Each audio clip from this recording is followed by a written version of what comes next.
31 डिसेंबरला सगळ्यात आधी देवदर्शन आणि मग आईसोबत उत्तर हा सिनेमा बघितला. अभिनव बेर्डे आणि रेणुका शहाणेचं काम खूप मस्त झालं आहे. मला सिनेमा खूप आवडला. 1 तारखेची सकाळची सुरुवात झुंबानी झाली.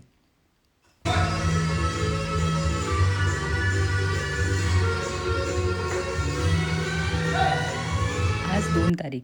आज सगळ्यात आधी जिम आणि मग वडिलांसोबत केरलीला दर्शन घेतलं आणि आईसोबत आज नृसिंहवाडीला गेले होते. आणि आज शुक्रवार म्हणजेच भजनाचा दिवस. अलंकापुरी पुण्यभूमी पवित्र जिथे नांदतो ज्ञानराजा सुधाते. कया ठविका